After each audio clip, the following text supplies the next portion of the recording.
Hey friends, it's your pal SVH coming at you with today's bowl of Saki by Hazrat Nayat Khan for June 6th, 2024. We blame others for our sorrows and misfortunes, not perceiving that we ourselves are the creators of our world. I think this is a really powerful one, a very powerful lesson. And I see this as also a parenting theme right here. How many times have kids said, done something wrong, and then said, oh, look what you made me do. Like it's always somebody else's fault, right? You never take responsibility for your own mistake or what you're doing. And so that's a fun one right there. But this whole notion of blaming others for our sorrows and misfortunes, it's always some external force, right, that causes us to have some misfortune or something go wrong in our lives. Oh, I can't enjoy that or do that because I have to pay this bill and I don't have the money for it because I'm in debt to this or I owe for that. These misfortunes turn into sorrows, but we always blame somebody else. We always have some external reason why we can't get on our feet, or why we can't get through a situation, or why we always have a bad day, or we always have bad luck and things like that. And all the while not perceiving that we ourselves are the creators of our world. Our creative experience, the whole thing that we live in, this whole matrix that we walk in each day, is programmed by our thoughts, by our feelings, by the way that we express and move ourselves through life. And one moment, Daisy, be neighborly. Come on, that's enough. Sorry about that. So yeah, I mean, it's unfortunate that we don't perceive how much we create our world, but our thoughts, our feelings, our energy, everything that we put off is creating an atmosphere, and that atmosphere does carry out, and it reverberates out, and it reverberates back to us. So there is a lot to be said for,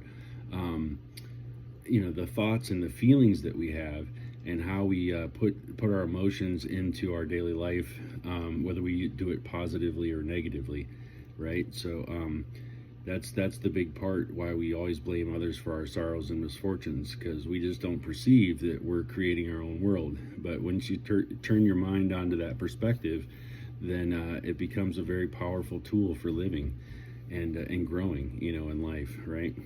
So I'm also going to share a little bit of Murshid commentary here, because there's not a whole lot of it here, but it's really good. Externally, we are a single being, but internally, we are a world. As vast as is the world around us, so vast is the world within us. Asif says, the limitation of the sky and land cannot be compared with man's heart. Daisy. Hey, come here. Come on. Calm down. Come here. Come on. Come be part of the bowl of Saki. Come on. If man's heart be wide, there is nothing wider than this. All can be accommodated in it. Heaven, earth, sun, moon, all are reflected in it, because it becomes itself the whole. This world becomes as one chooses to make it. If man only knew that, but since he does not know that, the world is not heaven, but it has become its opposite. We blame others for our sorrows and misfortunes, not perceiving that we ourselves are the creators of our world, that our world has an influence upon our life within as well as upon our life without.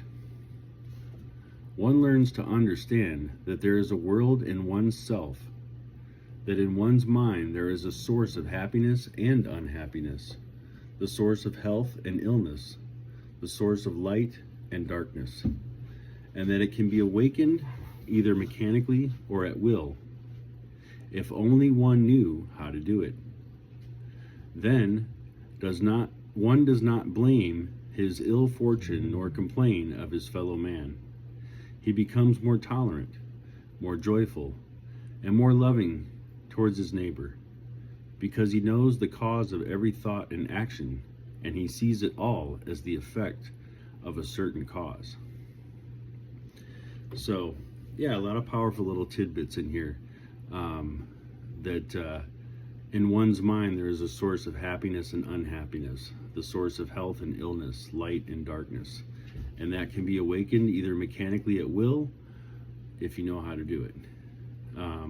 Can be awakened either mechanically or at will, if one only knew how to do it. And that's really what it is. That's why we meditate. That's why we pray. That's why we do chanting. That's why we try to embody and embrace certain qualities, because those qualities bring us closer to this understanding of just how much of a creator we really are in this world. And it gives us the ability to kind of see things with clarity, and stop blaming others for our sorrows and misfortunes, right? Because we create them ourselves. We're the ones raveling the knots.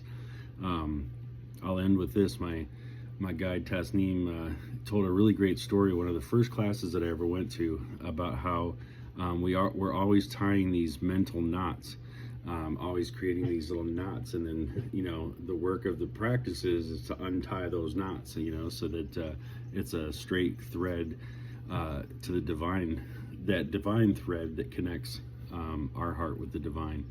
And so yeah, beautiful sentiment, and very fitting for today's bowl of sake. So there you have it, my friends. I'm going to leave you with that, and I hope you have a great night, and I will catch you again tomorrow for another bowl of sake.